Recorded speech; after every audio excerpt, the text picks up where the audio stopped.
So Stephen, and this is after Jesus said this, Stephen gets thrown before the rulers and the kings in the synagogue, right? Well, not the king, but in front of the synagogue and the rulers of the synagogue for his sake, for Jesus' name's sake, right? So that's exactly what happened to Stephen. And it says, but you will turn out for your testimony. This is a great testimony for Stephen, that he forgave the persecutors that were stoning him and killing him. But he says, don't think about what you're going to say. And then you're going to get the wisdom which your adversaries were not able to contradict or resist. They were not able to contradict what Stephen said because he gave them everything that they already know, including about Jesus, which they didn't want to know. And then that's when they got mad, ripped their clothes and got mad and stoned them. But they couldn't argue with all the stuff about Moses, about how everything happened with Abraham and how they killed the prophets. All these things happened and they couldn't contradict, they couldn't resist.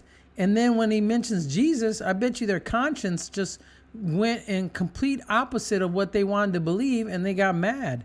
And that's what happens when you go against your conscience, right? Because everything Stephen said was true to the core of a person, to their innermost being, and they couldn't handle it. They resisted it, right? And if everybody reads that story in Acts of what happened to Stephen, it's exactly what Jesus talks about here in Luke 21. But it says that you'll be betrayed even by parents and brothers and relatives and friends, and they will put some of you to death, right? Well, we're not going to suffer the wrath, right? The wrath of God, of course, we're not going to suffer the wrath of God if you're a child of God. But that doesn't mean, according to this, that you can't be put to death. It says that you're going to be treated by your own parents, by brothers and relatives and friends. They'll put you to death. And some they'll put to death. So some of you are going to die. And some of you are going to die on the hands of your family or your relatives. That's what it says. And so are you going to be protected? No, Jesus says that some of you are going to die. Some of you are going to die. Some of you not, but some of you are going to die. I don't know how many that some is, but some of them are going to be by the hands of your own family. Right? That reminds me of RFK right now.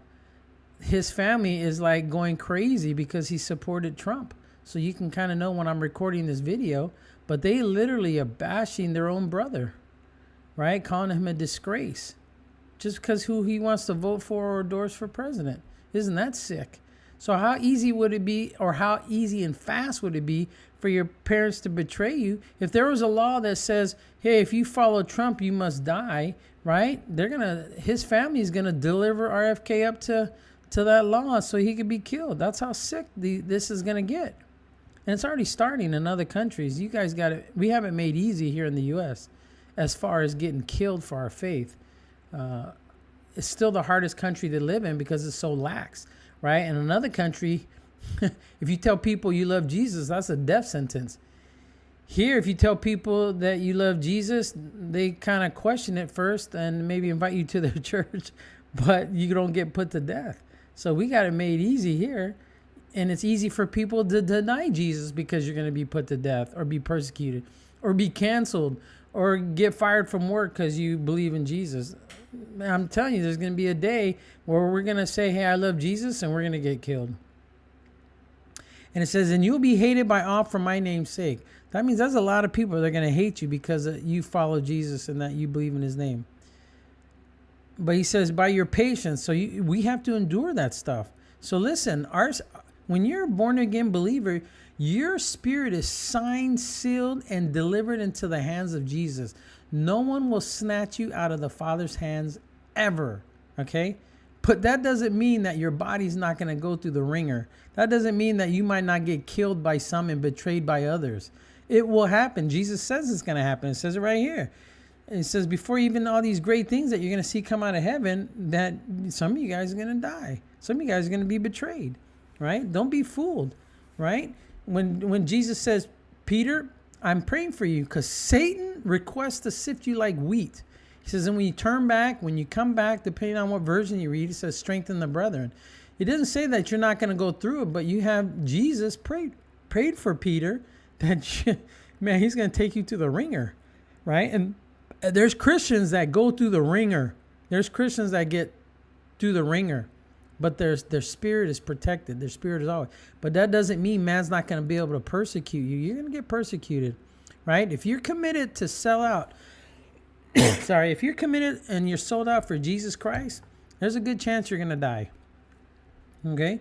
Not by natural causes. By natural causes you're going to die anyway, but there's going to be a chance that you can die just for calling out his name, just for believing in his name.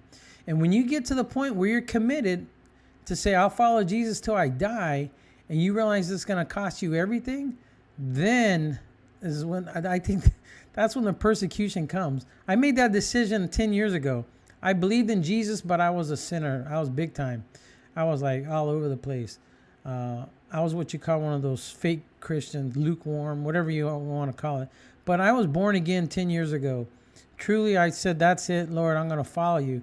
And I started counting the costs. There's a lot of things that happened that cost me a lot. But I'm glad I went through it. But as the years go on, even in the past couple years, I have truly committed, Lord, I'm willing to die. I'm willing to lose everything to follow you, because that's the most important thing. The attacks come harder and harder, and that's fine. They come by man. They come by spirits and principalities, and that's okay too, because I know I'm sealed. I'm sealed to the day, and my heart's not going to be troubled. I do not fear man, what they can do to me. I don't fear the demons. I do have some... when you're going through something crazy, during that time, yeah, man, your emotions are all over the place. You don't know what's going on, right? When they have their way with you. But, when you come out of it, I'm strengthening the brethren.